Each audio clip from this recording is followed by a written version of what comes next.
안녕하세요. 감성 엔잡러 주부입니다. 데이터 라벨링을 시작하는 방법, 그리고 일감을 구하는 방법에 대해 총정리 영상과 단점 영상 등 궁금하신 정보들을 모아서 이제껏 알려드렸었는데요.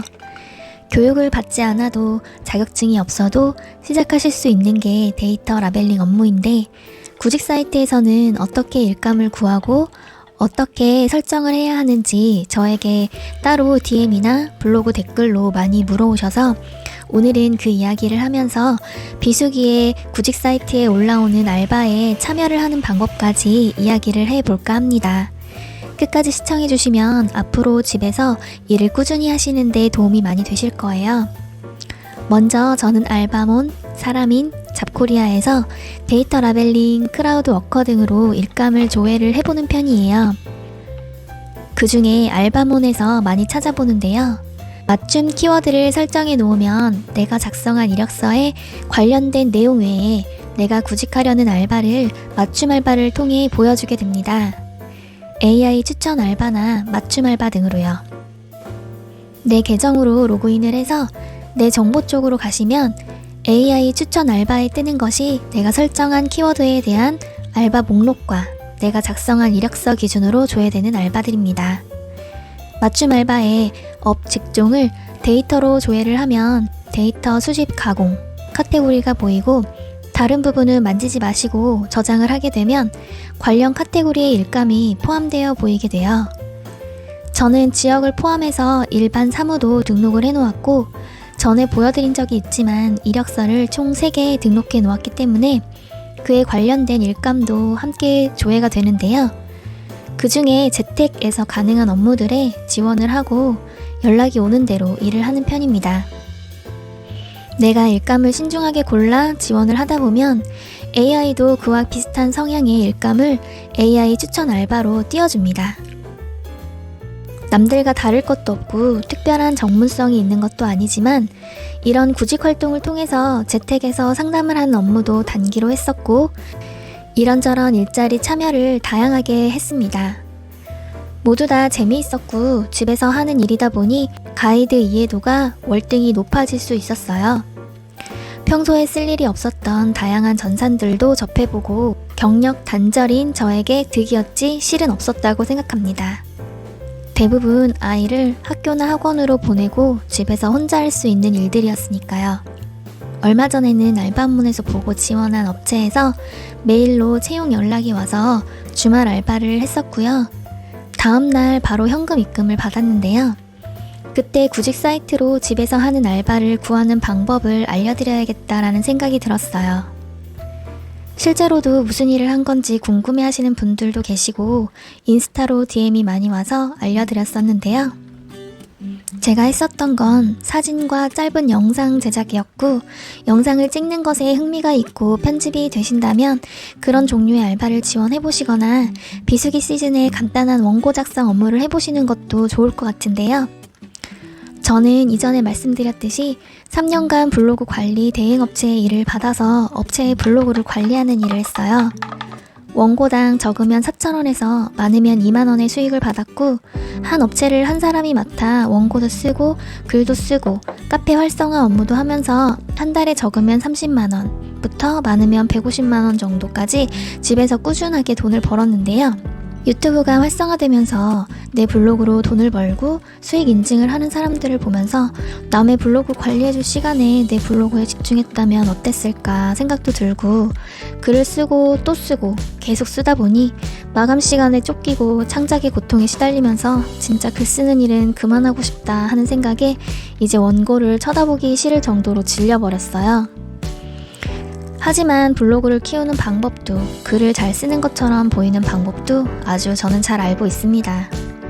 솔직히 지금도 배운 게 도둑질이라고 원고 작성 일감을 보면 혹해서 해볼까 하는 생각을 합니다. 그리고 유튜브로 올리려고 글을 쓰고 있으니 글쓰기를 아주 놓은 것도 아니죠. 예전에는 전문 마케터가 하던 일들도 알바를 모집해서 교육을 진행하고 작업을 요청하는 경우도 늘고 있는 것 같아요. 또한 온라인으로 홍보하는 업체가 많아지면서 체험단, 기자단과 같은 일들도 구직 사이트로 많이 나오고 있는데요. 온라인 마케팅 하는 방법은 매우 다양하고 영업 비밀인 부분이 많아서 겉으로 많이 드러나 있진 않아요. 알바를 봐도 원고 쓰실 분, 글 써서 돈 버실 분, 천자에 얼마, 혹은 건당 얼마? 이런 식으로 어떤 일인지 가늠이 잘 안 되는 구인 공고를 많이 보게 됩니다. 생각보다 어렵지 않고 진입이 쉽고 이 일도 시간 들여 내 손목 들여서 하는 일이다 보니 누구나 할 수 있다고 저는 생각합니다. 따지고 보면 데이터 라벨링과 별반 차이는 없어요. 요즘은 실제 체험 위주의 자연스러움이 마케팅의 포인트이기 때문에 점점 평범한 주부분들을 선호하고 블로그나 유튜브를 하고 있다면 그런 것들이 나의 포트폴리오가 됩니다. 대부분 업체 홍보성 글을 작성하는 것으로 약간의 양심이 좀 따끔거리긴 해서 이것도 적성에 맞아야 돼요. 알바 유형은 3가지입니다. 원고 작성으로 공고가 올라오는 업체에는 대부분 지원을 할 때 내가 썼던 원고를 받는 경우가 있어요.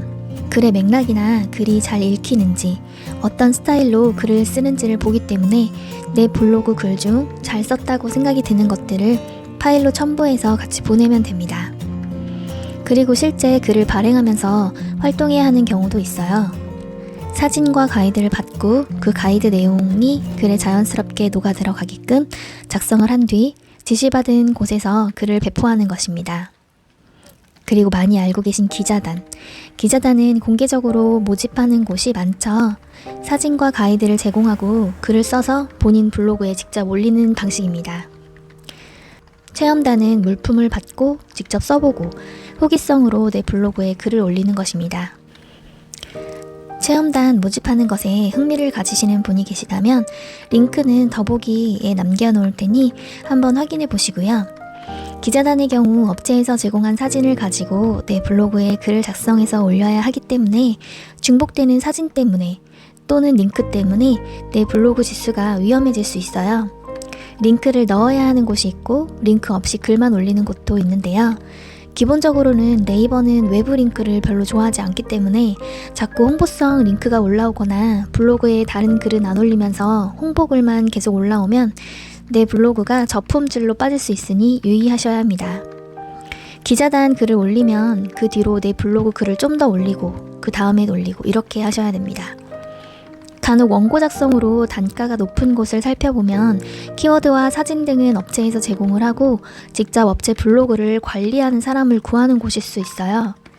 이 경우 단가가 다른 원고 작성 알바에 비해서 높지만 책임감이 필요하고 업체의 브랜딩도 생각을 해야 되기 때문에 난이도가 어느 정도 있다고 생각합니다. 원고만 써서 넘기는 일도 있는데요. 이 원고에 따른 수익을 받는 일들은 글을 잘 쓰시는 분들에게는 참 좋은 일감이라고 생각이 듭니다. 근데 늘 새로운 정보로 글을 쓴다는 게 정말 쉽지 않아요. 일단 블로그나 SNS를 하시는 분들이 있다면 블로그 관리, 원고 작성 키워드로 구직 사이트에 이력서를 등록하고 경력이나 소개란에 현재 운영하고 있는 블로그를 기재합니다.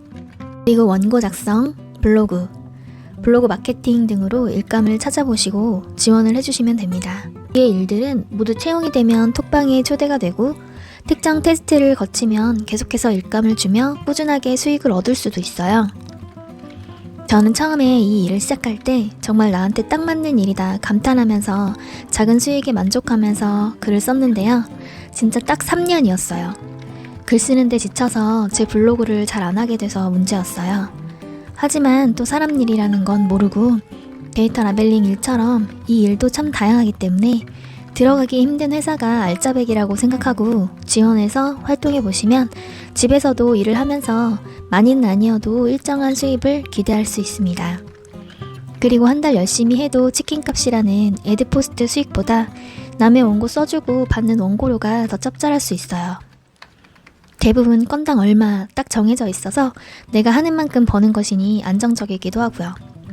다만 요즘 구직 사이트로 개인정보를 얻거나 악용하는 사례가 있으니 구직 사이트에서 일을 구할 때 회사의 SNS와 홈페이지 등을 오픈하는 곳에서 구하는 것이 좋고 조심 또 신중해야 합니다. 저는 요즘 제가 제일 재미있고 시간을 들여서 하고 있는 유튜브를 포트폴리오로 영상 편집, 촬영 쪽으로 이력서를 넣고 있고, 얼마 전에 한 업체 알바 공고에 지원을 해서 물품 촬영 후 영상과 사진을 납품하고 바로 현금 입금 6만 원의 주말 알바 이익을 얻었습니다. 남편은 낮잠 자고 일어났더니 돈 벌어왔냐며 신기해하더라고요. 제 결과물이 좋았는지 다음에 작업이 있으면 또 연락을 주시겠다고 하셨어요. 저는 인스타 홈카페를 운영했었고 지금은 유튜브를 운영하니 그 링크를 모두 걸어 이력서와 함께 제출했습니다. 이렇게 평범한 주부도 블로그나 유튜브, 인스타가 포트폴리오가 되어 일을 구할 수 있는 시대가 된 게 저는 너무 신기해요. 불과 5년 전만 하더라도 이런 일들이 있다는 것도 모르고 살았습니다. 저의 특별하지 않은 능력도 이런 데에 쓰일 수 있구나 하고 소소한 성취감도 얻을 수 있었고요. 해보지 않으면 내가 어떤 일을 할 수 있을지 몰라요. 기회가 있다면 도전해보시도록 말씀드리고 있는 것도 나에게 자신감을 줄 수 있고 또 다른 용기를 낼 수 있는 계기를 만들 수 있기 때문이에요.